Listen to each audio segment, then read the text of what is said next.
ವೆಂಕಟೇಶಾಯ. ತಿರುಮಲ ತಿರುಪತಿ ದೇವಸ್ಥಾನಗಳು ಶ್ರೀ ವೆಂಕಟೇಶ್ವರ ಕನ್ನಡ ಭಕ್ತಿವಾಹಿನಿಯು ನಮ್ಮ ಕರ್ನಾಟಕ ರಾಜ್ಯದಲ್ಲಿ ಪ್ರಾರಂಭ ಮಾಡಿ ಸುಮಾರು 7-8 ವರ್ಷಗಳಾಗಿವೆ. ಈ 7-8 ವರ್ಷಗಳಲ್ಲಿ ಅನೇಕ ಆಧ್ಯಾತ್ಮಿಕ ಸಾಂಸ್ಕೃತಿಕ ಕಾರ್ಯಕ್ರಮಗಳನ್ನು ನಮ್ಮೆಲ್ಲರಿಗೂ ಕೂಡ ನಮ್ಮ ಮನೆಗಳಿಗೂ ಹಾಗೆ ಆಚಾರ್ಯರು ಹೇಳೋ ಪ್ರಕಾರ ಮನಗಳಿಗೂ ಕೂಡ ತಲುಪುವಂತೆ ಮಾಡಿ ನಮ್ಮೆಲ್ಲರಿಗೆ ತಿರುಮಲ ತಿರುಪತಿ ದೇವಸ್ಥಾನ ಒಂದು ದೊಡ್ಡ ಕೊಡುಗೆಯನ್ನು ನೀಡಿದೆ ಎಂದರ್ಥದಲ್ಲಿ ಸಂಶಯವೇ ಇಲ್ಲ.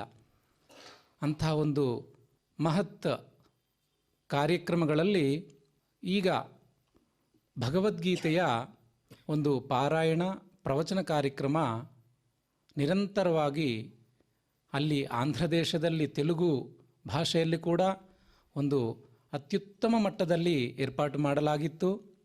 ತದನಂತರ ನಮ್ಮ ಕನ್ನಡಿಗರಿಗೋಸ್ಕರ ಕನ್ನಡ ಭಾಷೆಯಲ್ಲಿ ಕೂಡ ನಡೆಯಲಿ ಎಂಬ ಉದ್ದೇಶದಿಂದ ಈ ಭಗವದ್ಗೀತೆಯ ನಿರಂತರ ಪಾರಾಯಣ ಕಾರ್ಯಕ್ರಮಕ್ಕೆ ಅವರು ಏರ್ಪಾಟು ಮಾಡಿರೋದು ನಮ್ಮೆಲ್ಲರಿಗೆ ಸಂತೋಷದಾಯಕವಾಗಿದೆ.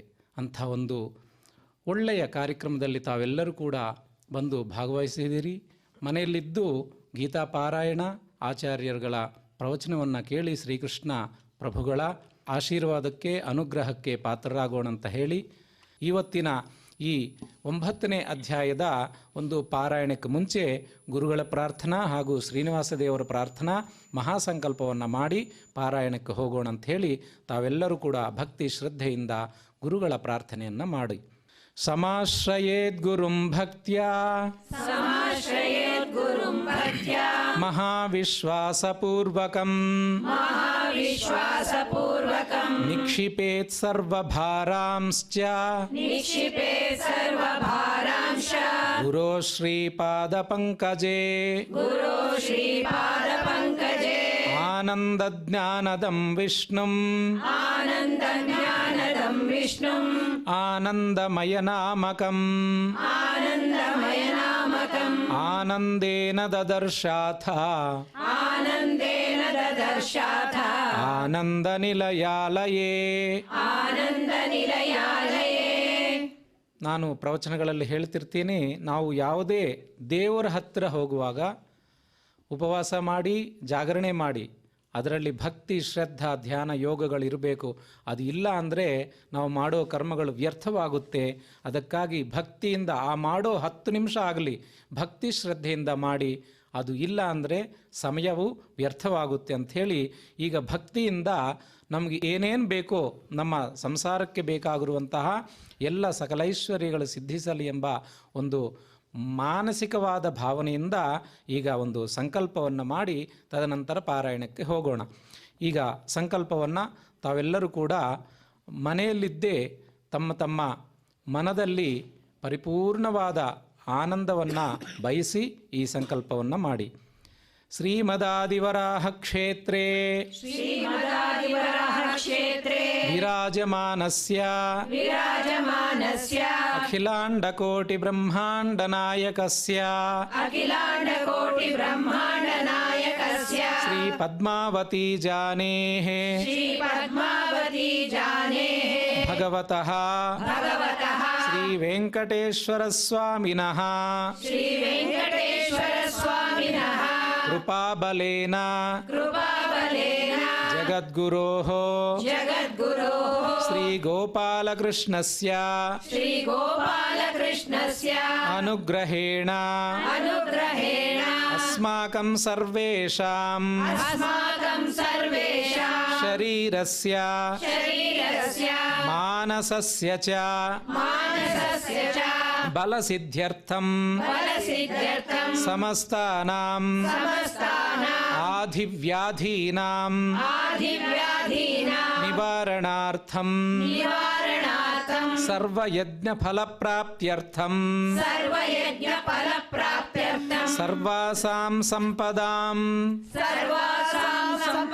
ಪ್ರಾಪ್ತ್ಯರ್ಥಂ ವಿದ್ಯಾರ್ಥಿನಾಂ ಬುದ್ಧಿಶಕ್ತಿ ವೃದ್ಧಿದ್ವಾರಾ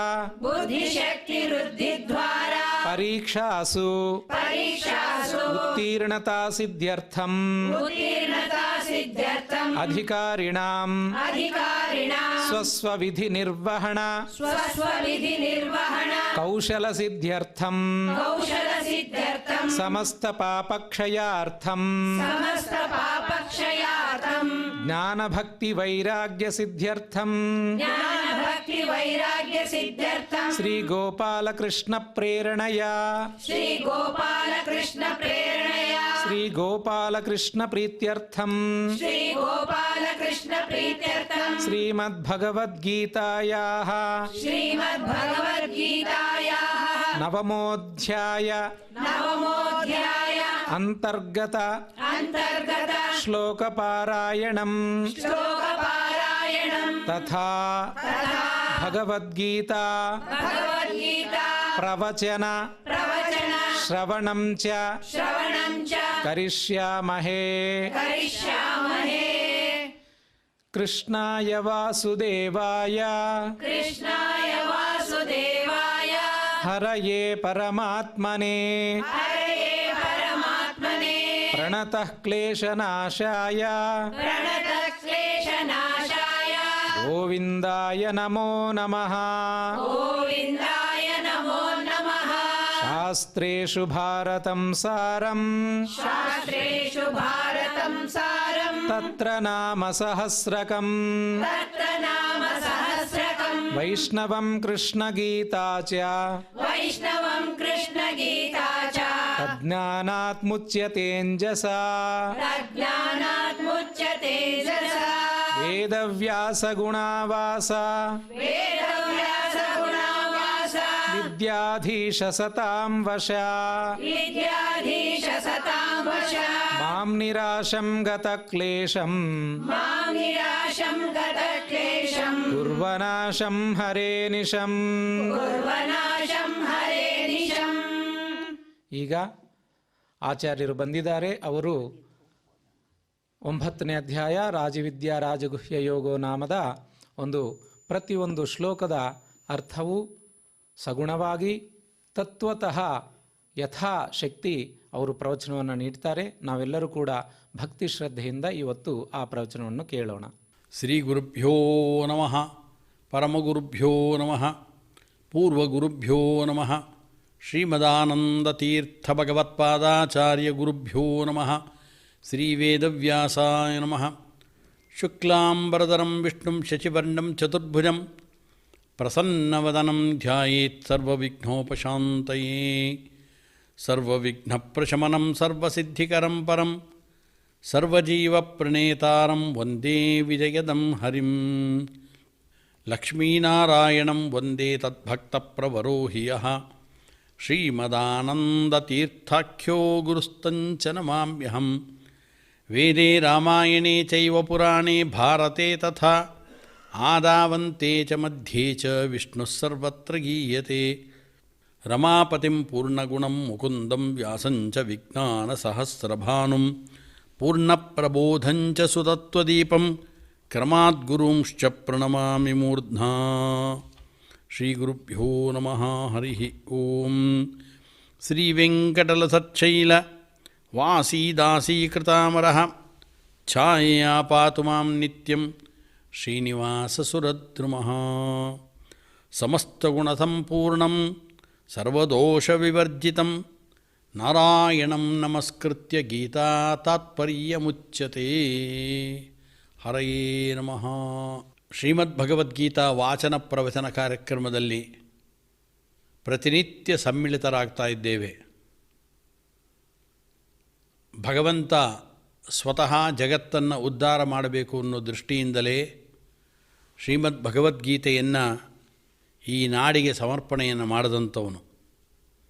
ಅಂತಹ ಭಗವದ್ಗೀತೆಯ ವಾಚನ ಪ್ರವಚನ ಕಾರ್ಯಕ್ರಮದಲ್ಲಿ ನಾವೆಲ್ಲ ಭಾಗಿಗಳಾಗಿದ್ದೇವೆ ಅಂದರೆ ಒಂದು ಉತ್ತಮವಾದ ವಿಚಾರದಲ್ಲಿ ನಾವೆಲ್ಲ ಒಟ್ಟಿಗೆ ಸೇರಿಕೊಂಡಿದ್ದೇವೆ ಅಂತ ಅರ್ಥ. ಸಾಮಾನ್ಯವಾಗಿ ಅನೇಕ ವಿಧವಾದ ಸಮಾರಂಭಗಳಲ್ಲಿ ನಾವು ಒಬ್ಬರನ್ನು ಮತ್ತೊಬ್ಬರು ಸಂಧಿಸೋದು ನಿಜ. ಆದರೆ ಆ ಯಾವ ವಿಧವಾಗಿರತಕ್ಕಂಥ ನಮ್ಮ ಸಮಾಗಮಗಳಿಂದ ಮೋಕ್ಷಕ್ಕೆ ಉಪಯೋಗಿಯಾದಂಥ ಜ್ಞಾನ ನಮಗೆ ದೊರಕೋದಿಲ್ಲ. ಸಜ್ಜನರ ಸಂಘವಾಗಿ ಜ್ಞಾನ ಕಾರ್ಯಗಳಲ್ಲಿ ಒಬ್ಬರನ್ನು ಮತ್ತೊಬ್ಬರು ನಾವು ಭೇಟಿಯಾಗಿ ಅಂಥ ಒಂದು ಸತ್ಸಂಗದಲ್ಲಿ ಭಾಗಿಗಳಾದಾಗ ಮಾತ್ರ ನಮಗೆ ಭಗವಂತನ ಅಪರೋಕ್ಷ ಜ್ಞಾನವಾಗೋದಕ್ಕೆ ಅನುಕೂಲವಾಗುತ್ತೆ, ಅದರ ಸಾಧನವಾಗತ್ತೆ. ಈ ದೃಷ್ಟಿಯಿಂದ ನೀವು ಶ್ರೀಮದ್ ಭಗವದ್ಗೀತೆಯ ವಾಚನ ಪ್ರವಚನ ಕಾರ್ಯಕ್ರಮದಲ್ಲಿ ನಾವು ತೊಡಗಿಸಿಕೊಂಡಿದ್ದೇವೆ. ಭಗವಂತನಾದ ಶ್ರೀನಿವಾಸನ ಕರುಣೆ, ಅವನೇ ನಿರ್ದೇಶನ ಮಾಡಿ ಅವನ ಪ್ರೇರಣೆಗೆ ಒಳಪಟ್ಟೆ ಈ ರೀತಿಯಾದ ಅದ್ಭುತವಾದ ಕಾರ್ಯಕ್ರಮ ಇದು ಮೂಡಿ ಬಂದಿದೆ.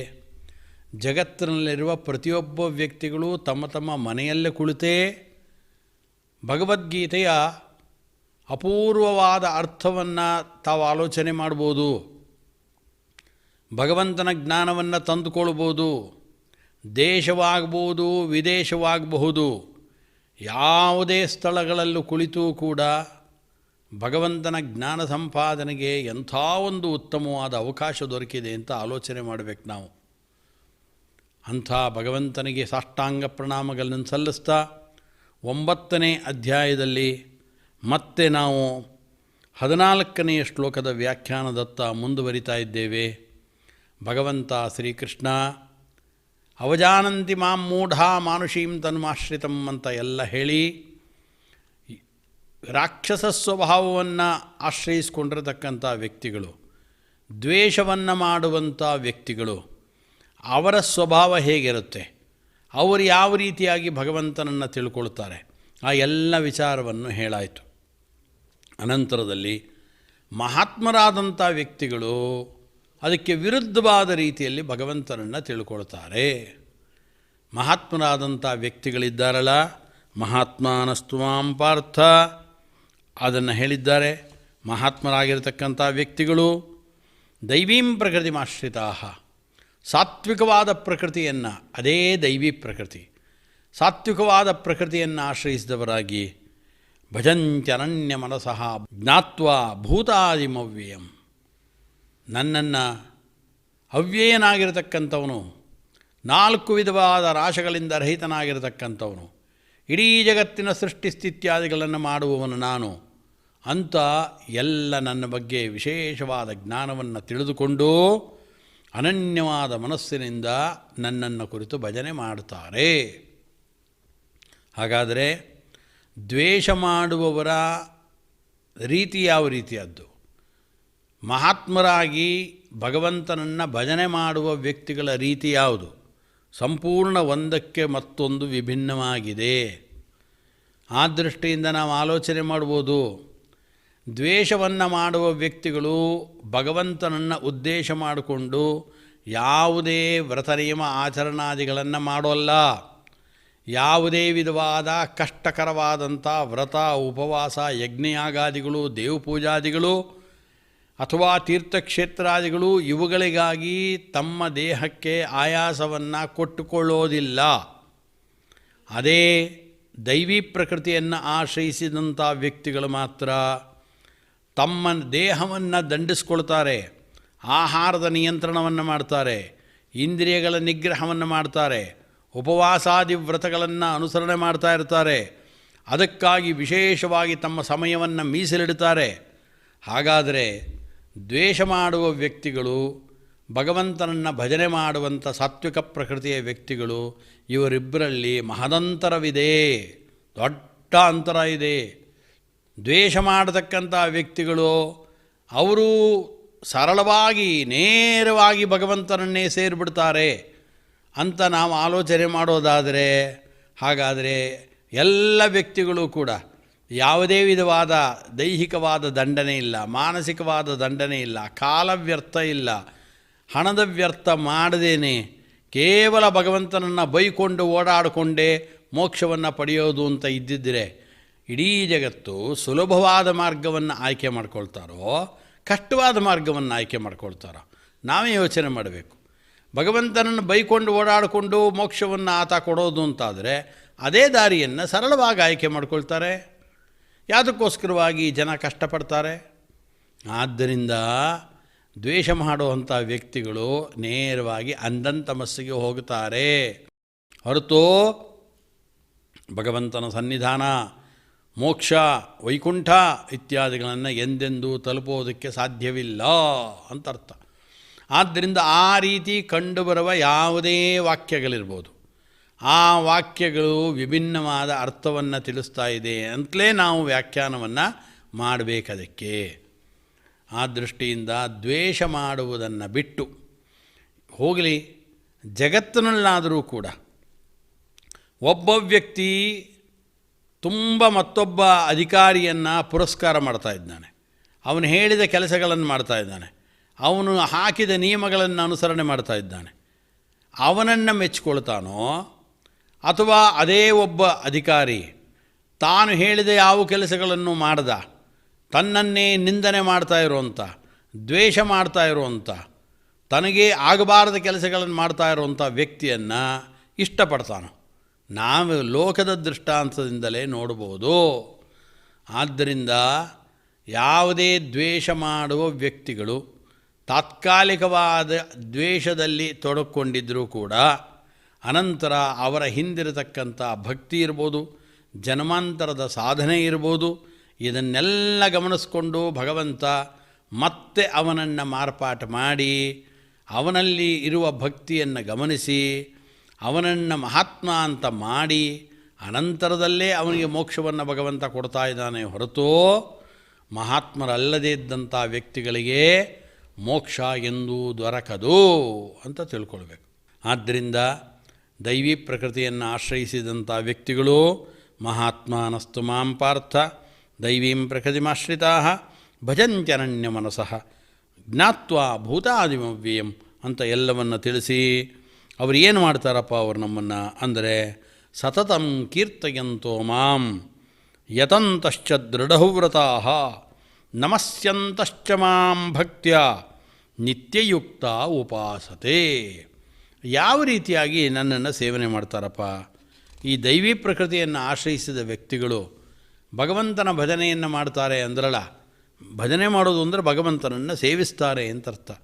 ಯಾವ್ಯಾವ ರೀತಿಯಲ್ಲಿ ಸೇವಿಸ್ತಾರೆ ಅಂದರೆ ಅದಕ್ಕೆ ಅನೇಕ ಮಾರ್ಗಗಳಿದೆ. ಎಲ್ಲರೂ ಸೇವಿಸೋದು ಮೂಲತಃ ಭಕ್ತಿ ಮುಖಾಂತರವಾಗಿ. ಯಾಕೆ ಅಂದರೆ ನಿನ್ನೆಯೂ ಕೂಡ ನಾವು ಆಲೋಚನೆ ಮಾಡಿದಂತೆ ಭಗವಂತನ ಸಾಮ್ರಾಜ್ಯದಲ್ಲಿ ಇರುವ ಒಂದೇ ಒಂದು ಜಾತಿ, ಅದು ಭಕ್ತರ ಜಾತಿ. ಆ ಭಕ್ತರ ಜಾತಿ ಅಲ್ಲಿರುವಂಥ ಗುಣ ಯಾವುದು? ಭಕ್ತಿ. ಭಕ್ತಿ ಎಂದರೇನು? ಅದೊಂದು ಮಾನಸಿಕವಾದ ಕ್ರಿಯೆ, ಅದು ಮಾನಸಿಕವಾದ ಒಂದು ಧರ್ಮ. ಅದು ಆದ್ದರಿಂದ ಭಗವಂತನ ಬಗ್ಗೆ ಅನಂತ ಕಲ್ಯಾಣ ಗುಣ ಪರಿಪೂರ್ಣ ಜ್ಞಾನಪೂರ್ವಕ ಸ್ವಾತ್ಮಾತ್ಮೀಯ ಸಮಸ್ತ ವಸ್ತುಭ್ಯೋಪ್ಯಧಿಕ ಅಂತರಾಯ ಸಹಸ್ರೇಣಾಪಿ ಅಪ್ರತಿಬದ್ಧ ನಿರಂತರ ಪ್ರೇಮ ಪ್ರವಾಹ ಭಕ್ತಿ ಅಂತ ಅಂತೀವಿ ನಾವು. ಆ ವ್ಯಾಖ್ಯಾನವನ್ನು ಹಲವು ಬಾರಿ ನೋಡಿದ್ದೀವಿ ನಾವೀಗ ಅದನ್ನ. ಆದ್ದರಿಂದ ಭಗವಂತನ ಬಗ್ಗೆ ನಿರಂತರವಾದ ಪ್ರೇಮ ಪ್ರವಾಹ, ಅವನ ಮಾಹಾತ್ಮ್ಯ ಜ್ಞಾನ ಪಡ್ಕೊಳ್ಳೋದು, ಮತ್ತಾವುದರಲ್ಲೂ ಕೂಡ ಭಗವಂತನಲ್ಲಿ ಮಾಡುವಷ್ಟು ಸ್ನೇಹವನ್ನು ಮಾಡದೇ ಇರೋದು, ಅರ್ಥಾತ್ ಅದೆಲ್ಲದಕ್ಕಿಂತ ಹೆಚ್ಚಿನ ಸ್ನೇಹವನ್ನು ಇಲ್ಲಿ ಮಾಡ್ತಾ ಇರೋದು, ಅಂಥ ಸ್ನೇಹವೇ ಅದು ಭಕ್ತಿ ಅಂತ ಕರೆಸ್ಕೊಳ್ತು. ಆದ್ದರಿಂದ ಇದೊಂದು ಮಾನಸಿಕವಾದ ಧರ್ಮ, ಮಾನಸಿಕವಾದ ಕ್ರಿಯೆ ನಾವು ಮಾಡೋವಂಥದ್ದು ಭಕ್ತಿ ಅನ್ನೋದು. ಆದ್ದರಿಂದ ಇದೊಂದು ಭಾವನೆ ಇದು.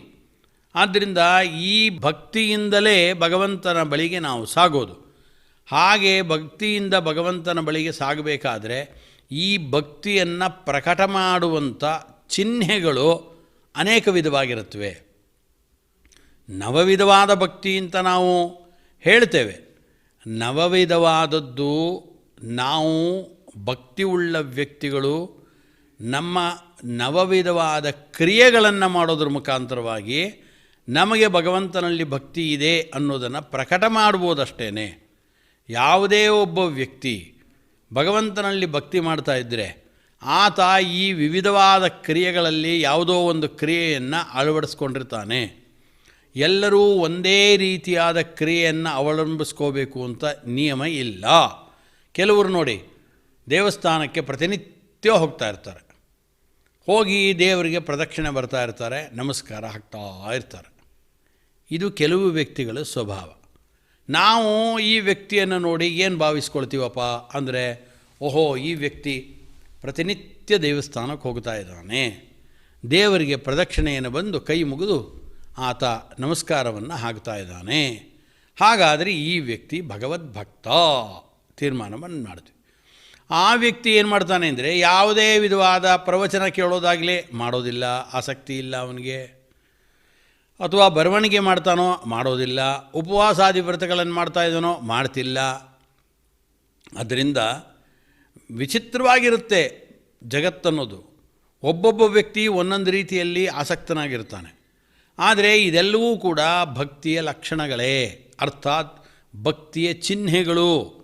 ನಾವು ಆ ವ್ಯಕ್ತಿಯನ್ನು, ಮತ್ತೊಬ್ಬ ವ್ಯಕ್ತಿ ಇದ್ದ, ಎಲ್ಲೇ ಪ್ರವಚನವಾಗಲಿ ನಿರಂತರ ಪ್ರವಚನಕ್ಕೆ ಹೋಗಿ ಆ ವ್ಯಕ್ತಿಗಳು ಏನು ಹೇಳ್ತಾರೆ ಅದನ್ನೆಲ್ಲ ಕೇಳಿಸ್ಕೊಳ್ತಾನೆ. ಮನೆಗೆ ಬಂದು ನಿತ್ಯವೂ ಕೂಡ ಭಗವಂತನನ್ನು ಆರಾಧನೆ ಮಾಡ್ತಾನೆ, ಪೂಜೆ ಮಾಡ್ತಾನೆ ಅವನು.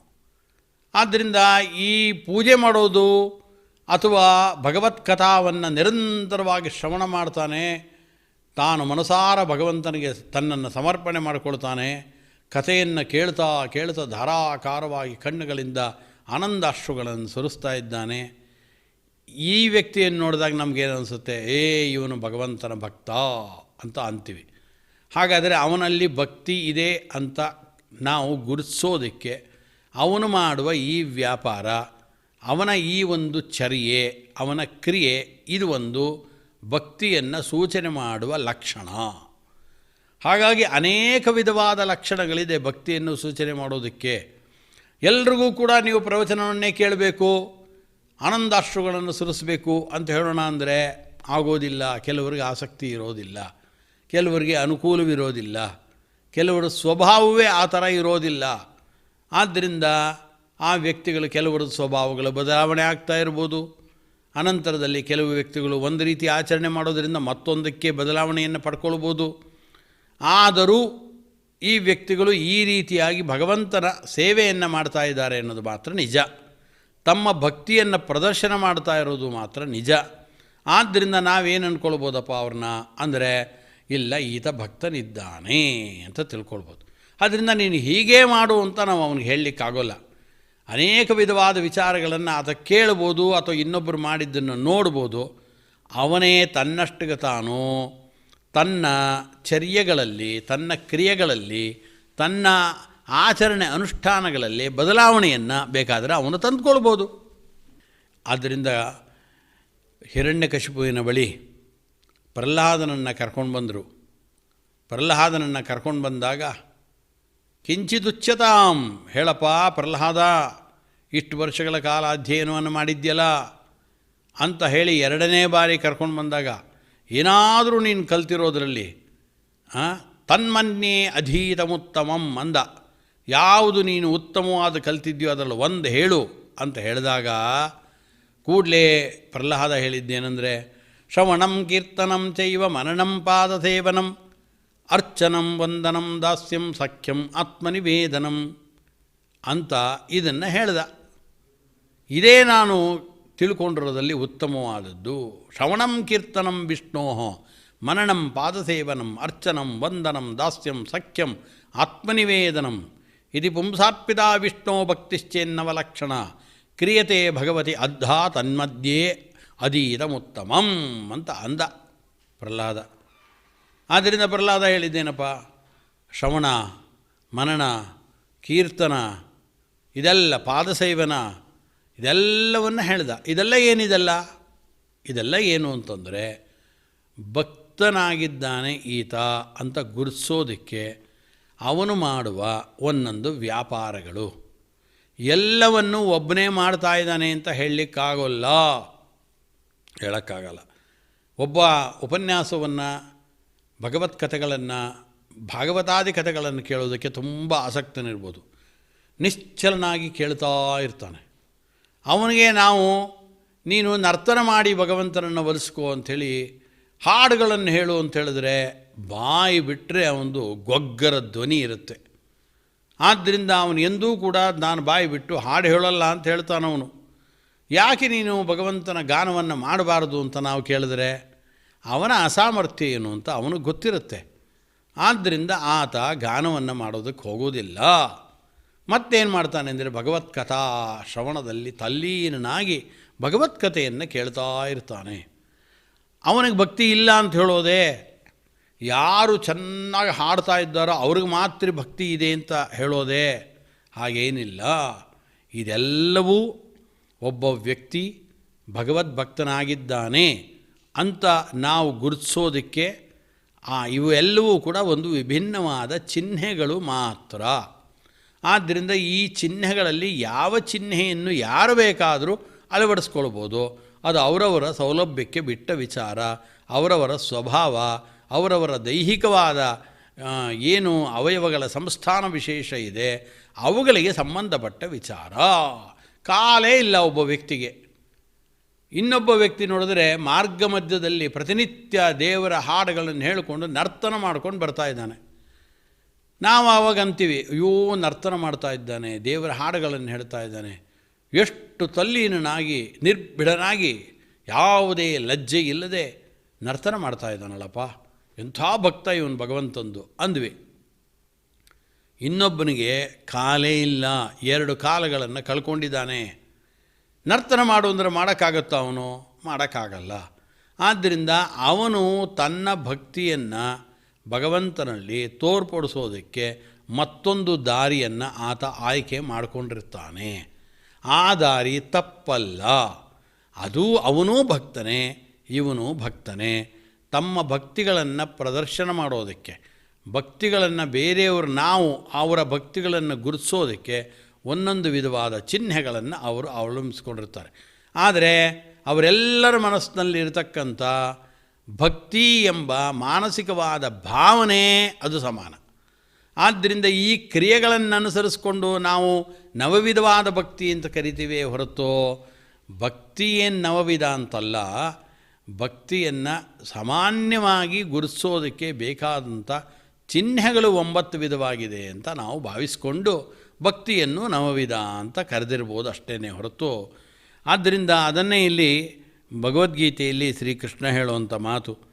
ಆದ್ದರಿಂದ ಅವನು ಹೇಳ್ತಾನೆ, ಯಾರು ದೈವಿ ಪ್ರಕೃತಿಯನ್ನು ಆಶ್ರಯಿಸಿಕೊಂಡಿರತಕ್ಕಂಥ ವ್ಯಕ್ತಿಗಳು ಯಾರಿದ್ದಾರೆ ಅವರು ಸತತಂ ಕೀರ್ತಯಂತೋ ಮಾಂ ಯತಂತಶ್ಚ ದೃಢವ್ರತಾಃ ನಮಸ್ಯಂತಶ್ಚ ಮಾಂ ಭಕ್ತ್ಯ ನಿತ್ಯಯುಕ್ತ ಉಪಾಸತೆ.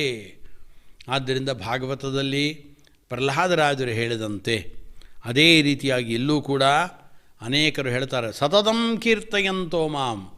ಅನೇಕ ವ್ಯಕ್ತಿಗಳು ನಿರಂತರವಾಗಿ ಯಾವಾಗ ಸಿಕ್ಕಲಿ, ಯಾವ ವ್ಯಕ್ತಿ ತಮ್ಮ ಎದುರಿಗೆ ಸಿಕ್ಕರು ಕೃಷ್ಣ ಯಾವಾಗ ಬಂದ್ಯಪ್ಪ ಅಂತ ಕರೀತಾರೆ. ಮಗಳನ್ನೂ ಕೃಷ್ಣ ಅಂದ, ಮಗನನ್ನೂ ಕೃಷ್ಣ ಅಂದ, ಅಪ್ಪನನ್ನೂ ಕೃಷ್ಣ ಅಂದ, ಅಮ್ಮನನ್ನು ಹೆಂಡತಿಯನ್ನು ಕೃಷ್ಣ ಯಾವಾಗ ಬಂದ್ಯಾ, ಕೃಷ್ಣ ಯಾವಾಗ ಹೋದ್ಯಾ ಅಂದ. ಯಾವಾಗಲೂ ಕೂಡ ಈಚೆ ಆಚೆ ಓಡಾಡ್ತಾ ಇರಬೇಕಾದ್ರೆ ಕೃಷ್ಣ ಕೃಷ್ಣ ಕೃಷ್ಣ ಅಂತ ಅವನ ಸ್ಮರಣೆಯನ್ನು ಮಾಡಿಕೊಂಡು ಅವನ ಹಾಡುಗಳನ್ನು ಹಾಡಿಕೊಂಡೇ ಬೆಳಗಿನಿಂದ ಸಂಜೆ ತನಕ ಕಾಲ ಕಳೀತಿದ್ದ. ಆಗ ನಮ್ಗೆ ಅನಿಸೋಲ್ವೇ? ಅನಿಸುತ್ತೆ ನಮಗೆ, ಅಯ್ಯಯ್ಯೋ ಏನು ಭಗವಂತರ ಕೃಷ್ಣನ ಭಕ್ತನಪ್ಪ ಇವನು, ಕೃಷ್ಣನನ್ನು ಬಿಡೋದೇ ಇಲ್ಲ. ಅದಕ್ಕೆ ಅವನನ್ನು ಕುರಿತ ಹೇಳ್ತೀವಿ ನಾವೀಗ, ಅಯ್ಯೋ ಏನು ಭಕ್ತಿಯಪ್ಪ ನಿಂಗೆ ಕೃಷ್ಣನಲ್ಲಿ, ಭಾರೀ ನಿನಗೆ ಭಕ್ತಿ ಇದೆ ಅಲ್ವಾ ಅಂತ ಅವನನ್ನು ಕೇಳಿದ್ರೆ ಕೃಷ್ಣ ಕೃಷ್ಣ ಕೃಷ್ಣ ಕೃಷ್ಣ ಅಂತಲೇ ಅಂದ. ಮತ್ತದೇ ಶಬ್ದವನ್ನೇ ಪ್ರಯೋಗ ಮಾಡ್ದ.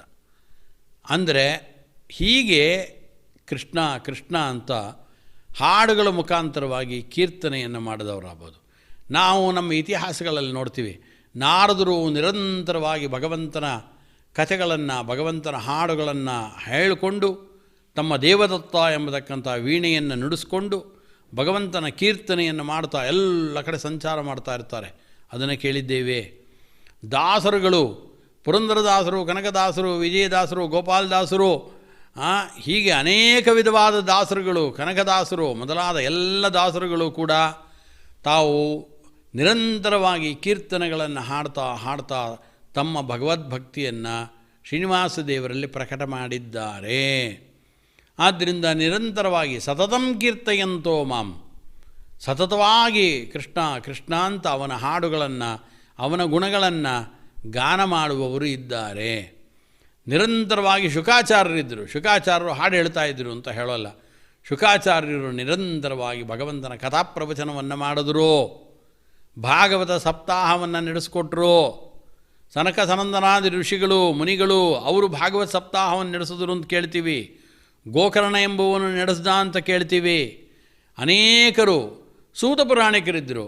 ಶೌನಕಾದಿ ಮಹರ್ಷಿಗಳನ್ನು ಕುರಿತು ಯಾವುದೇ ಕಥೆಯನ್ನು ಎಲ್ಲೇ ಕೇಳಕ್ಕೆ ಹೋಗಲಿ, ನೈಮಿಷೇ ನಿಮಿಕ್ಷೇತ್ರೇ ಋಷೇಶವನಕಾಲಯ ಸತ್ರಂ ಸ್ವರ್ಗಾಯ ಲೋಕಾಯ ಸಹಸ್ರತಮ ಮಾಸತ ಅಂತ ಹೇಳ್ಕೊಂಡು ನಾವು ಸೂತ ಪುರಾಣಿಕರು ಶೌನಕಾದಿ ಮಹರ್ಷಿಗಳಿಗೆ ಶ್ರೀಮದ್ ಭಾಗವತ ಕಥಾಮೃತವನ್ನು ತಿಳಿಸಿದ್ರು ಅಂತ ಒಂದೊಂದೇ ಕಥೆಗಳನ್ನು ಎಲ್ಲವನ್ನು ಹೇಳ್ಕೊಂಡು ಬರ್ತೀವಿ ನಾವು. ಮಹಾಭಾರತವನ್ನು ತಿಳಿಸಿದ್ರು, ರಾಮಾಯಣ ತಿಳಿಸಿದ್ರು ಅಂತ ಎಲ್ಲ ಹೇಳ್ತೀವಿ. ಸೂತ ಪುರಾಣಿಕರು ಏನು ಮಾಡ್ತಾಯಿದ್ರು ಅಂದರೆ ತಾವು ಹಾಡುಗಳನ್ನು ಹೇಳ್ಕೊಂಡು ನರ್ತನ ಮಾಡ್ತಾಯಿದ್ರು ಅಂತ ಎಲ್ಲೂ ಉಲ್ಲೇಖ ಮಾಡಲಿಲ್ಲ. ಅವರು ನಿರಂತರವಾಗಿ ಭಗವತ್ ಕಥೆಗಳನ್ನು ಹೇಳ್ತಾ ಅದರಲ್ಲಿ ತಲ್ಲೀನರಾಗಿದ್ದರು. ಕೇಳುವವರನ್ನು ಭಗವತ್ ಕಥೆಗಳಲ್ಲಿ ತಲ್ಲೀನರಾಗುವಂತೆ ಮಾಡ್ತಾ ಇದ್ದರು. ಇದು ಅವರದು ಒಂದು ದೃಷ್ಟಿಯಿಂದ ಅವರು ಭಗವಂತನಿಗೆ ಸಲ್ಲಿಸಿದಂಥ ಒಂದು ಭಕ್ತಿಯ ಪ್ರಕಾರ. ಅರ್ಥಾತ್ ಭಕ್ತಿಯನ್ನು ಗುರುತಿಸುವ ಅದು ಒಂದು ರೀತಿಯಾದ ಚಿಹ್ನೆ, ಅದು ಒಂದು ಲಕ್ಷಣ. ಆದ್ದರಿಂದ ಇಲ್ಲಿ ಕೃಷ್ಣ ಹೇಳ್ತಾ ಇದ್ದಾನೆ, ಸತತಂ ಕೀರ್ತಯಂತೋ ಮಾಂ ಯತಂತಶ್ಚ ದೃಢವ್ರತಾಃ. ಅನಂತರ ಇನ್ನು ಕೆಲವರು ನಿರಂತರವಾಗಿ ಭಗವಂತನ ಪೂಜೆ ಮಾಡ್ತಾ ಇರ್ತಾರೆ, ದೃಢವಾದ ವ್ರತವನ್ನು ಹೊಂದಿದಂಥವರು ಅಂತ ತಿಳಿಸ್ತಾರೆ. ಆ ದೃಢವಾದ ವ್ರತ ಅಂತಂದರೆ ಭಗವಂತನದು ಅದು ಯಾವ ದೃಷ್ಟಿಯಿಂದಲೂ ಕೂಡ ಆಗ್ಬೋದು. ಅದು ಪೂಜೆ ಮಾಡ್ತಾ ಇರೋದಾಗ್ಬೋದು, ಉಪವಾಸಾದಿ ವ್ರತಗಳಿರ್ಬೋದು, ಅಥವಾ ಅವರು ಇನ್ಯಾವುದೇ ವಿಧವಾದಂಥ ಭಗವಂತನನ್ನು ಆರಾಧನೆ ಮಾಡುವ ಕ್ರಮಗಳನ್ನು ಅವರು ಇಟ್ಕೊಂಡಿರ್ಬೋದು. ಆದ್ದರಿಂದ ಆ ರೀತಿಯಾಗಿ ಮಾಡ್ತಾ ಇದ್ದಾರೆ ಪ್ರಯತ್ನವನ್ನು, ದೃಢವಾದ ಉಪವಾಸಾದಿ ವ್ರತಗಳನ್ನು ಮಾಡ್ತಾ ಇದ್ದಾರೆ. ಅನೇಕ ಜನ ನೋಡ್ತೀವಿ ಉಪವಾಸಾದಿ ವ್ರತಗಳನ್ನು ಮಾಡ್ತಾರೆ. ಭೀಷ್ಮ ಪಂಚಕ ಮಾಡ್ತಾರೆ. ಧಾರಣಪಾರಣ ವ್ರತ ಅಂತಿದೆ. ಒಂದು ದಿನ ಊಟ ಮಾಡೋದು, ಒಂದು ದಿನ ಉಪವಾಸ ಮಾಡೋದು, ಮತ್ತೊಂದು ದಿನ ಊಟ, ಮತ್ತೊಂದು ದಿನ ಉಪವಾಸ. ಇದನ್ನು ಮಾಡುವವರಿದ್ದಾರೆ. ಚಾಂದ್ರಾಯಣ ವ್ರತವನ್ನು ಮಾಡುವವರು ನೋಡ್ತೀವಿ ನಾವು. ಅಂದರೆ ಚಂದ್ರನ ಕಲೆಗಳು ಅಭಿವೃದ್ಧಿ ಆದಂತೆ ಒಂದೊಂದೇ ತುತ್ತುಗಳನ್ನು ದಿನಕ್ಕೆ ಅಭಿವೃದ್ಧಿ ಮಾಡ್ಕೊಂಡು ಹೋಗ್ತಾರೆ. ಚಂದ್ರನ ಕಲೆಗಳು ಕ್ಷೀಣವಾದಂತೆ ಒಂದೊಂದೇ ತುತ್ತುಗಳನ್ನು ಕ್ಷೀಣ ಮಾಡಿಕೊಂಡು ಬರ್ತಾರೆ. ಹೀಗೆ ಕೃಚ್ಛ್ರ, ಚಾಂದ್ರಾಯಣ ಮೊದಲಾದ ವ್ರತಗಳನ್ನು ಮಾಡುವವರು ನೋಡ್ಬೋದು. 5 ದಿನಗಳು ಧಾರಣಪಾರಣ ವ್ರತ ಇರ್ಬೋದು. ಈ ರೀತಿಯಾದ ಅನೇಕ ವಿಧವಾದ ವ್ರತಗಳನ್ನು ಹೇಳ್ತಾರೆ. 5 ದಿನದ ಉಪವಾಸ, 6 ದಿನದ ಉಪವಾಸ ಇದೆ, ದಿನ ಬಿಟ್ಟು ದಿನ ಮಾಡುವ ಉಪವಾಸಗಳಿದೆ. ಒಂದು ಹೊತ್ತು ಭೋಜನ ಮಾಡಿ ಇನ್ನೊಂದು ಹೊತ್ತು ಏನೂ ತಿಂದೇ ಇರುವಂಥ ಒಂದು ವಿಧವಾದ ಉಪವಾಸ ಇದೆ. ಹೀಗೆ ಏಕಭುಕ್ತ ವ್ರತ ಅಂತಿದೆ. ಹೀಗೆ ಅನೇಕ ವಿಧವಾದ ಉಪವಾಸಾದಿಗಳಲ್ಲೇ ಅನೇಕ ವಿಧವಾದ ವ್ರತಗಳಿದೆ. ಆನಂತರ ಆಹಾರ ಸೇವನೆ ಇದೆ. ಆಹಾರ ಸೇವನೆಯಲ್ಲಿ ಮಾಡಬೇಕಾದರೆ ಎಷ್ಟೋ ಜನ ಹಣ್ಣುಗಳನ್ನು ಮಾತ್ರ ತಿನ್ಕೊಂಡಿರ್ತೀನಿ ಅಂತ ನಾವು ಕೇಳ್ತೀವಿ. ಅದಕ್ಕೆ ಹೇಳ್ತೀವಿ, ಕೆಲವರು ಪತ್ರಾಶನರು ತಪಸ್ಸುಗಳನ್ನು ಕುರಿತು ಹೇಳಬೇಕಾದ್ರೆ, ಯಾವುದೋ ಗಣಪತಿಯ ಪುರಾಣದ ಕಥೆಯನ್ನು ಕೇಳಬೇಕಾದ್ರೆ ನೀವು, ಅಥವಾ ಬೇರೆ ಬೇರೆ ವ್ರತದ ಕಥೆಗಳನ್ನು ಕೇಳಬೇಕಾದ್ರೆ ಕಾಡಿನಲ್ಲಿ ಇಂಥ ಋಷಿಗಳಿದ್ದರು ಅಂತ ಉಲ್ಲೇಖ ಮಾಡ್ತಾರೆ. ಹಾಗೆ ಉಲ್ಲೇಖ ಮಾಡಬೇಕಾದ್ರೆ ಕೆಲವು ಋಷಿಗಳು ಬರೀ ಎಲೆಗಳನ್ನು ತಿಂದುಕೊಂಡು ಇದ್ದಂಥವರಿದ್ದರು, ಬರೀ ನೀರನ್ನು ಕುಡಿದು ತಪಸ್ಸು ಮಾಡ್ತಾ ಇರೋವಂಥವ್ರು ನೋಡಿದ್ದೇವೆ. ದಿನಕ್ಕೆ ಒಮ್ಮೆ ಮಾತ್ರ ಸ್ವಲ್ಪ ಎಲೆಯನ್ನು ತಿಂದು ಉಪವಾಸವನ್ನು ಮಾಡಿ ಅವರು ಭಗವಂತನನ್ನು ಸ್ತೋತ್ರ ಮಾಡತಕ್ಕಂಥ ಅವನ ಸೇವೆಯನ್ನು ಮಾಡುವಂಥ ಮುನಿಗಳಿದ್ದರು ಅಂತ ಹಣ್ಣು ತಿನ್ನೋರಿರ್ಬೋದು, ಅಥವಾ ಪತ್ರವನ್ನು ತಿನ್ನೋರಿರ್ಬೋದು, ಕೇವಲ ಗರಿಕೆಗಳನ್ನು ತಿನ್ನೋರಿರ್ಬೋದು, ಎಲೆಗಳನ್ನು ತಿನ್ನೋರಿರ್ಬೋದು. ಅಬ್ಬಕ್ಷಾಹ ವಾಯುಭಕ್ಷಾಹ ಅಂತ ಎಲ್ಲ ಮಾತುಗಳನ್ನು ಕೇಳ್ತೇವೆ. ಇದೆಲ್ಲವೂ ಕೂಡ ಮಹಾತ್ಮರಾದಂಥ ವ್ಯಕ್ತಿಗಳಿವರು ಈ ರೀತಿಯಾಗಿ ದೇಹದಂಡನೆಯನ್ನು ಮಾಡಿಕೊಂಡು ಭಗವಂತನ ಉಪಾಸನೆಯನ್ನು ಮಾಡ್ತಾ ಇದ್ದಾರೆ.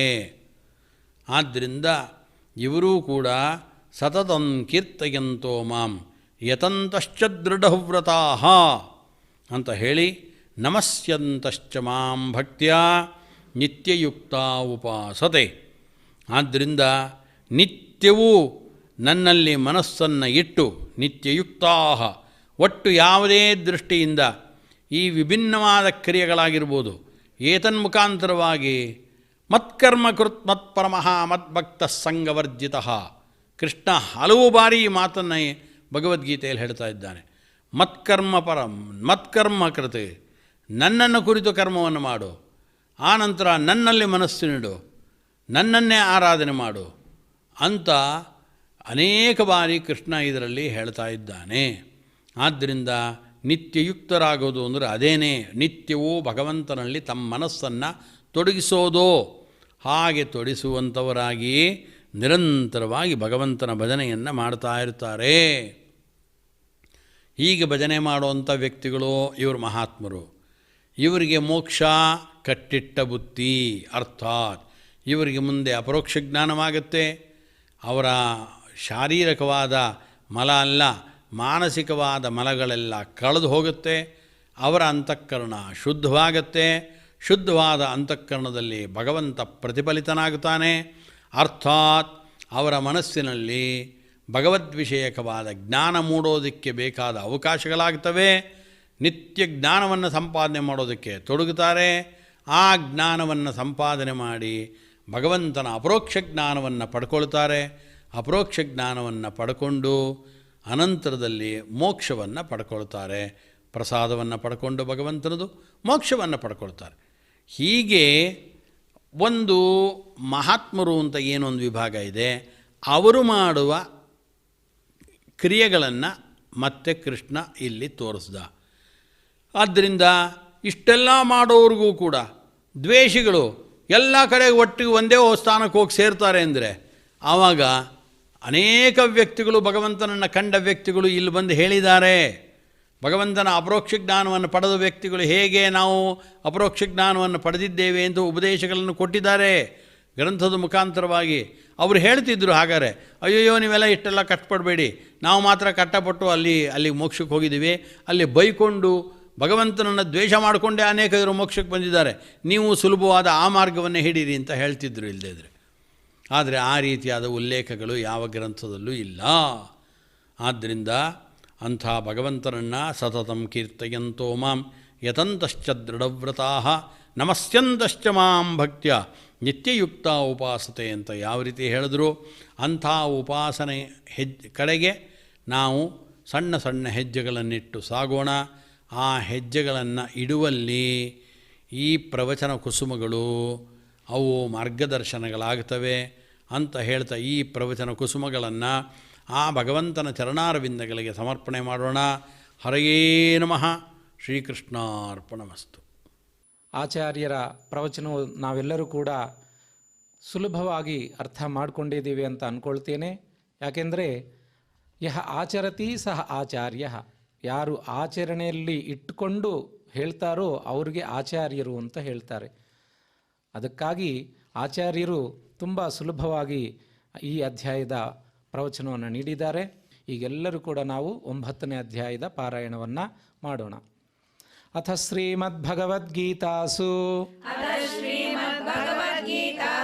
ಉಪನಿಷತ್ಸು ಬ್ರಹ್ಮವಿದ್ಯಾಯಾಂ ಯೋಗಶಾಸ್ತ್ರೇ ಶ್ರೀಕೃಷ್ಣಾರ್ಜುನ ಸಂವಾದೇ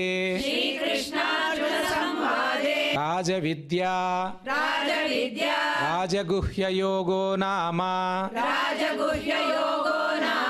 ನವಮೋऽಧ್ಯಾಯಃ. ಶ್ರೀಭಗವಾನುವಾಚ ಇದಂತು ತೇ ಗುಹ್ಯತಮಂ ಪ್ರವಕ್ಷ್ಯಾಮ್ಯನಸೂಯವೆ ಜ್ಞಾನಂ ವಿಜ್ಞಾನಸಹಿತಂ ಯಜ್ಞಾತ್ವಾ ಮೋಕ್ಷಸೇ ಶುಭಾತ್. ರಾಜವಿದ್ಯಾ ರಾಜಗುಹ್ಯಂ ಪವಿತ್ರಮಿದಮುತ್ತಮಂ ಪ್ರತ್ಯಕ್ಷಾವಗಮಂ ಧರ್ಮ್ಯಂ ಸುಸುಖಂ ಕರ್ತುಮವ್ಯಯಂ. ಅಶ್ರದ್ಧಧಾನಾಃ ಪುರುಷಾಃ ಧರ್ಮಸ್ಯಾಸ್ಯ ಪರಂತಪ ಅಪ್ರಾಪ್ಯ ಮಾಂ ನಿವರ್ತಂತೆ ಮೃತ್ಯು ಸಂಸಾರವರ್ತ್ಮನಿ ಮಯಾ ತತಮಿದಂ ಸರ್ವಂ ಜಗದವ್ಯಕ್ತಮೂರ್ತಿನಾ ಮತ್ಸ್ಥಾನಿ ಸರ್ವಭೂತಾನಿ ನ ಚಾಹಂ ತೇಷ್ವವಸ್ಥಿತಃ ನ ಚ ಮತ್ಸ್ಥಾನಿ ಭೂತಾನಿ ಪಶ್ಯ ಮೇ ಯೋಗಮೈಶ್ವರಂ ಭೂತಭೃನ್ನ ಚ ಭೂತಸ್ಥೋ ಮಮಾತ್ಮಾ ಭೂತಭಾವನಃ ಯಥಾಕಾಶಸ್ಥಿತೋ ನಿತ್ಯಂ ವಾಯುಃ ಸರ್ವತ್ರ ಗೋ ಮಹಾನ್ ತಥಾ ಸರ್ವಾಣಿ ಭೂತಾನಿ ಮತ್ಸ್ಥಾನೀತ್ಯುಪಧಾರಯ ಸರ್ವಭೂತಾನಿ ಕೌಂತೇಯ ಪ್ರಕೃತಿಂ ಯಾಂತಿ ಮಾಮಿಕಾಂ ಕಲ್ಪಕ್ಷಯೇ ಪುನಸ್ತಾನಿ ಕಲ್ಪಾದೌ ವಿಸೃಜಾಮ್ಯಹಂ ಪ್ರಕೃತಿಂ ಸ್ವಾಮವಷ್ಟಭ್ಯ ವಿಸೃಜಾಮಿ ಪುನಃ ಪುನಃ ಭೂತಗ್ರಾಮಮಿಮಂ ಕೃತ್ಸ್ನಂ ಅವಶಂ ಪ್ರಕೃತೇರ್ವಶಾತ್ ನ ಚ ಮಾಂ ತಾನಿ ಕರ್ಮಾಣಿ ನಿಬಧ್ನಂತಿ ಧನಂಜಯ ಉದಾಸೀನವದಾಸೀನಂ ಅಸಕ್ತಂ ತೇಷು ಕರ್ಮಸು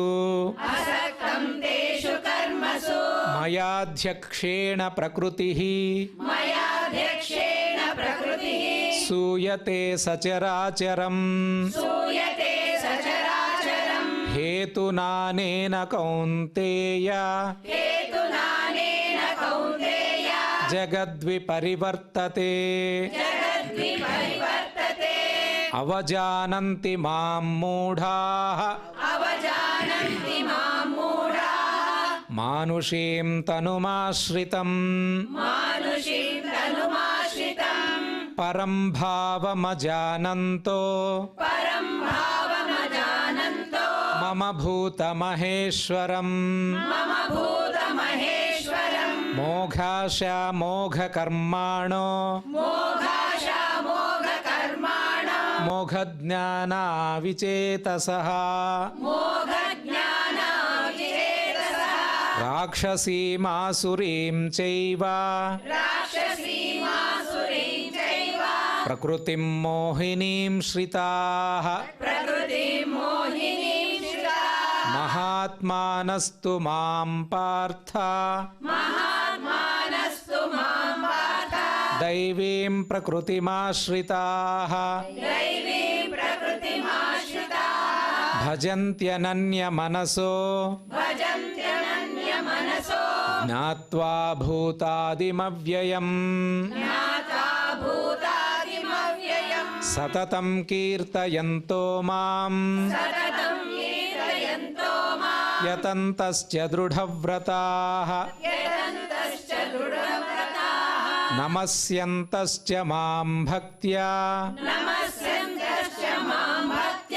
ನಿತ್ಯಯುಕ್ತಾ ಉಪಾಸತೆ ಜ್ಞಾನಯಜ್ಞೇನ ಚಾಪ್ಯನ್ಯೇ ಯಜಂತೋ ಮಾಮುಪಾಸತೆ ಏಕತ್ವೇನ ಪೃಥಕ್ತ್ವೇನ ಬಹುಧಾ ವಿಶ್ವತೋ ಮುಖಂ ಅಹಂ ಕ್ರತುರಹಂ ಯಜ್ಞಃ ಸ್ವಧಾಹಮಹಮೌಷಧಂ ಮಂತ್ರೋಹಮಹಮೇವಾಜ್ಯಂ ಅಹಮಗ್ನಿರಹಂ ಹುತಂ अहमग्निरहं भूतं ಪಿತಾಹಮಸ್ಯ ಜಗತೋ पिताहमस्य जगतो ಮಾತಾ ಧಾತಾ ಪಿತಾಮಹಃ माता धाता पितामहः ವೇದ್ಯಂ ಪವಿತ್ರಮೋಂಕಾರಃ वेद्यं पवित्रमोङ्कारः ಋಕ್ಸಾಮಯಜುರೇವ ಚ रुक्सामयजुरेव च ಗತಿರ್ಭರ್ತಾ ಪ್ರಭುಃ ಸಾಕ್ಷಿ गतिर्भर्ता प्रभुः साक्षी ನಿವಾಸ ಶರಣಂ ಸುಹೃತ್ निवासः शरणं सुहृत् ಪ್ರಭವಃ ಪ್ರಳಯಸ್ಥಾನಂ प्रभवः प्रलयस्थानं ನಿಧಾನಂ ಬೀಜಮವ್ಯಯಂ निधानं बीजमव्ययम् ತಪಾಮ್ಯಹಮಹಂ ವರ್ಷಂ तपाम्यहं वर्षं ನಿಗೃಹ್ಣಾಮ್ಯುತ್ಸೃಜಾಮಿ ಚ निगृह्णामृत्युजामि च ಅಮೃತಂ ಚೈವ ಮೃತ್ಯುಶ್ಚ अमृतं चैव मृत्युश्च ಸದಸಚ್ಚಾಹಮರ್ಜುನ सदसश्चाहमर्जुन ತ್ರೈವಿದ್ಯಾ ಮಾಂ त्रैविद्या मा ಸೋಮಪಾಃ ಪೂತಪಾಪಾ सोमपापूतपापा ಯಜ್ಞೈರಿಷ್ಟ್ವಾ यज्ञैरिष्ट्वा ಸ್ವರ್ಗತಿಂ ಪ್ರಾರ್ಥಯಂತೆ स्वर्गतिं प्रार्थयन्ते ತೇ ಪುಣ್ಯಮಾಸಾದ್ಯ हे पुण्यमासाद्य ಸುರೇಂದ್ರಲೋಕಂ सुरेन्द्रलोकम् ಅಶ್ನಂತಿ ದಿವ್ಯಾನ್ अश्नन्ति दिव्यान् ದಿವಿ ದೇವಭೋಗಾನ್ दिवि देवभोगान् ತೇ ತಂ ಭುಕ್ತ್ವಾ ते तं भुक्त्वा ಸ್ವರ್ಗಲೋಕಂ ವಿಶಾಲಂ स्वर्गलोकं विशालम् ಕ್ಷೀಣೇ ಪುಣ್ಯೇ क्षीणे पुण्ये ಮರ್ತ್ಯಲೋಕಂ ವಿಶಂತಿ मर्त्यलोकं विशन्ति ಏವಂ ತ್ರಯೀ ಧರ್ಮ एवं त्रयी धर्म ಮನುಪ್ರಪನ್ನಾಃ मनुप्रपन्नाः ಗತಾಗತಂ गतागतं ಕಾಮಕಾಮಾ ಲಭಂತೆ कामकामा लभन्ते ಅನನ್ಯಾಶ್ಚಿಂತಯಂತೋ ಮಾಂ अनन्याः चिन्तयन्तो माम् ಯೇ ಜನಾಃ ಪರ್ಯುಪಾಸತೆ ये जना पर्युपासते ತೇಷಾಂ ನಿತ್ಯಾಭಿಯುಕ್ತಾನಾಂ तेषां नित्याभियुक्तानां ಯೋಗಕ್ಷೇಮಂ ವಹಾಮ್ಯಹಂ योगक्षेमं वहाम्यहम् ಯೇಪ್ಯನ್ಯದೇವತಾ ಭಕ್ತಾಃ येऽप्यन्यदेवता भक्ताः ಯಜಂತೆ ಶ್ರದ್ಧಯಾನ್ವಿತಾಃ यजन्ते श्रद्धयान्विताः ತೇಪಿ ಮಾಮೇವ ಕೌಂತೇಯ तेऽपि मामेव कौन्तेय ಯಜಂತ್ಯ ವಿಧಿಪೂರ್ವಕಂ यजन्त्यविधिपूर्वकम् ಅಹಂ ಹಿ ಸರ್ವಯಜ್ಞಾನಾಂ अहं हि सर्वयज्ञानां ಭೋಕ್ತಾ ಚ ಪ್ರಭುರೇವ ಚ भोक्ता च प्रभुरेव च ನ ತು ಮಾಮಭಿಜಾನಂತಿ न तु मामभिजानन्ति ತತ್ವೇನಾತಸ್ಚ್ಯವಂತಿ ತೇ तत्त्वेनातश्च वन्ति ते ಯಾಂತಿ ದೇವವ್ರತಾ ದೇವಾನ್ यान्ति देवव्रता देवान् ಪಿತॄಣ್ಯಾಂತಿ ಪಿತೃವ್ರತಾಃ पितॄण्यान्ति पितृव्रताः ಭೂತಾನಿ ಯಾಂತಿ ಭೂತೇಜ್ಯಾಃ भूतानि यान्ति भूतेज्याः ಯಾಂತಿ ಮದ್ಯಾಜಿನೋಪಿ ಮಾಂ यान्ति मद्याजिनोऽपि माम् ಪತ್ರಂ ಪುಷ್ಪಂ ಫಲಂ ತೋಯಂ पत्रं पुष्पं फलं तोयम् ಯೋ ಮೇ ಭಕ್ತ್ಯಾ ಪ್ರಯಚ್ಛತಿ यो मे भक्त्या प्रयच्छति ತದಹಂ ಭಕ್ತ್ಯುಪಹೃತಂ तदहं भक्त्युपहृतम् ಅಶ್ನಾಮಿ ಪ್ರಯತಾತ್ಮನಃ अश्नामि प्रयतात्मनः ಯತ್ಕರೋಷಿ ಯದಶ್ನಾಸಿ यत्करोषि यदश्नासि ಯಜ್ಜುಹೋಷಿ ದದಾಸಿ ಯತ್ यज्जुहोषि ददासि यत् ಯತ್ತಪಶ್ಯಸಿ ಕೌಂತೇಯ यत्तपश्यसि कौन्तेय ತತ್ಕುರುಷ್ವ ಮದರ್ಪಣಂ तत्कुरुष्व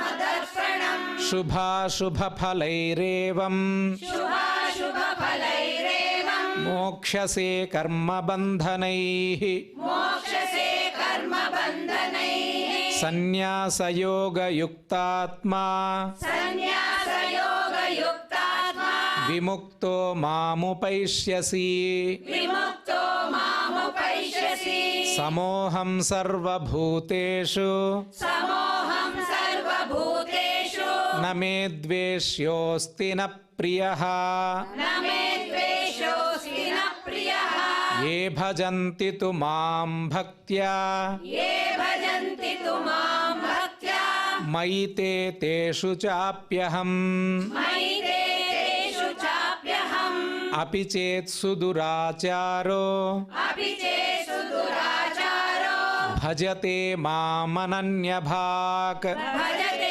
मामनन्यभाक् साधुरेव स मन्तव्यः साधुरेव समन्तव्यः सम्यग्व्यवसितो हि सः सम्यग् व्यवसितो हि सः क्षिप्रं भवति धर्मात्मा क्षिप्रं भवति धर्मात्मा शश्वच्छान्तिं निगच्छति शश्वच्छान्तिं निगच्छति कौन्तेय प्रतिजानीहि कौन्तेय प्रतिजानीहि न मे भक्तः प्रणश्यति न मे भक्तः प्रणश्यति मां हि पार्थव्यपाश्रित्य मां हि पार्थव्यपाश्रित्य येऽपि स्युः पापयोनयः येऽपि स्युः पापयोनयः स्त्रियो वैश्यास्तथा शूद्राः स्त्रियो वैश्यास्तथा शूद्राः तेऽपि यान्ति परां गतिम् तेऽपि यान्ति परां गतिम् किं पुनर्ब्राह्मणाः पुण्याः किं पुनः ब्राह्मणा पुण्याः भक्ता राजर्षयस्तथा भक्ता राजर्षयस्तथा अनित्यमसुखं लोकम् अनित्यमसुखं लोकम् इमं प्राप्य भजस्व माम् इमं प्राप्य भजस्व माम् मन्मना भव मद्भक्तो मन्मना भव मद्भक्तो मद्याजी मां नमस्कुरु मद्याजी मां नमस्कुरु मामे वैष्यसि युक्त्वैवम् मामे वैश्यसि युक्तैवम् आत्मानं मत्परायणः आत्मानं मत्परायणः इति श्रीमद्भगवद्गीतासु इति श्रीमद्भगवद्गीतासु उपनिषत्सु उपनिषत्सु ब्रह्मविद्यायां ब्रह्मविद्यायां योगशास्त्रे योगशास्त्रे श्रीकृष्णार्जुनसंवादे श्रीकृष्णार्जुनसंवादे राजविद्या राजगुह्ययोगो नाम राजविद्या राजगुह्ययोगो नाम नवमोऽध्यायः नवमोऽध्यायः यत्र योगेश्वरः कृष्णो यत्र योगेश्वरः कृष्णो यत्र पार्थो धनुर्धरः यत्र पार्थो धनुर्धरः तत्र श्रीर्विजयो भूतिः तत्र श्रीविजयो भूतिः ध्रुवा नीतिर्मतिर्मम ध्रुवा नीतिर्मतिर्मम यदक्षरपदभ्रष्टम् यदक्षरपदभ्रष्टम् मात्राहीनं च यद्भवेत् मात्राहीनं च यद्भवेत् तत्सर्वं क्षम्यतां देव तत्सर्वं क्षम्यतां देव नारायण नमोऽस्तु ते नारायण नमोऽस्तु ते नारायण नमोऽस्तु ते नारायण नमोऽस्तु ते कायेन वाचा कायेन वाचा मनसेन्द्रियैर्वा मनसेन्द्रियैर्वा बुद्ध्यात्मना वा बुद्ध्यात्मना वा प्रकृते स्वभावात् प्रकृते स्वभावात् करोमि यद्यत् करोमि यद्यत् सकलं परस्मै सकलं परस्मै नारायणायेति नारायणायेति समर्पयामि समर्पयामि ಭಗವದ್ಗೀತೆಯಲ್ಲಿ ಅಹಂಕಾರವನ್ನು ದೂರ ಮಾಡುವಿಕೆ ಎಷ್ಟು ಪ್ರಾಮುಖ್ಯತೆ ಇದೆಯೋ ಈ ಭಗವದ್ಗೀತೆಯಲ್ಲಿ ನಾನು ನಾನು ನಾನು ಕರ್ತ, ನಾನು ಇದು ಮಾಡುತ್ತಿದ್ದೇನೆ, ನನ್ನಿಂದನೇ ಇದು ಜರುಗಿದೆ, ನನ್ನಿಂದನೇ ಇದೆಲ್ಲ ಕೂಡ ನನ್ನ ಮನೆ ಆಗ್ಬೋದು ಅಥವಾ ಕಾರ್ಯಾಲಯದಲ್ಲಾಗ್ಬೋದು ಅಥವಾ ಸಮಾಜದಲ್ಲಾಗ್ಬೋದು, ನಾನು ಎಂಬ ಪದ ಯಾವಾಗ ದೂರ ಆಗುತ್ತೋ ಆವಾಗಲೇ ಭಗವತ್ ತತ್ವ ಸಿದ್ಧಿಸುತ್ತೆ ಅಂತ ಹೇಳಿದ್ದಾರೆ. ಅದಕ್ಕಾಗಿಯೇ ಇಲ್ಲಿ ಲೋಕಕ್ಷೇಮ ಪ್ರಾರ್ಥನೆಯಿಂದ ನಾವೆಲ್ಲರೂ ಕೂಡ ನೋಡ್ಕೊಳ್ಳೋದೇನೆಂದರೆ, ನಾವೊಬ್ಬರೇ ಚೆನ್ನಾಗಿದ್ದರೆ ಸಾಲದು, ಲೋಕವೆಲ್ಲವೂ ಕೂಡ ಸುಭಿಕ್ಷವಾಗಿ, ಕ್ಷೇಮವಾಗಿ, ಆನಂದವಾಗಿ, ಆರೋಗ್ಯಕರವಾಗಿ ಇರಲಿ ಎಂಬ ಉದ್ದೇಶದಿಂದ ಇಲ್ಲಿ ನಾವು ಲೋಕಕ್ಷೇಮ ಪ್ರಾರ್ಥನೆಯನ್ನು ಮಾಡುತ್ತಿದ್ದೇವೆ. ಸರ್ವೇ ಭವಂತು ಸುಖಿನಃ, ಸರ್ವೇ ಸಂತು ನಿರಾಮಯಾಃ, ಸರ್ವೇ ಭದ್ರಾಣಿ ಪಶ್ಯಂತು, ಮಾ ಕಶ್ಚಿತ್ ದುಃಖ ಭಾಗ್ ಭವೇತ್. ಕೊನೆಯದಾಗಿ ಪಾರಾಯಣದ ನಂತರ ಆ ಭಗವಂತನ ಚರಣಾರವಿಂದಗಳಲ್ಲಿ ನಾವು ಈ ಪಾರಾಯಣವೂ ಕೂಡ ಸಮರ್ಪಣೆ ಮಾಡಬೇಕು. ಆವಾಗಲೇ ಅಹಂ, ನಾನು ಪಾರಾಯಣ ಮಾಡಿದ್ದೀನಿ ಎಂಬ ಅರ್ಥವು ತೊಲಗುತ್ತೆ ಎಂಬ ಉದ್ದೇಶದಿಂದ ನಾವೆಲ್ಲರೂ ಕೂಡ ಶ್ರೀ ಶ್ರೀನಿವಾಸ ದೇವರ ಚರಣಾರವಿಂದಗಳಲ್ಲಿ ಮಂಗಳವನ್ನು ಹಾಡೋಣ. ಶ್ರಿಯಃ ಕಾಂತಾಯ ಕಲ್ಯಾಣ ನಿಧಯೇ ನಿಧಯೇರ್ಥಿನಾಂ ಶ್ರೀ ವೆಂಕಟ ನಿವಾಸಾಯ ಶ್ರೀನಿವಾಸಾಯ ಮಂಗಳಂ. ಶ್ರೀ ವೆಂಕಟ ನಿವಾಸಾಯ ಶ್ರೀನಿವಾಸಾಯ ಮಂಗಳಂ. ಶ್ರೀ ಶ್ರೀನಿವಾಸಾಯ ಮಂಗಳಂ.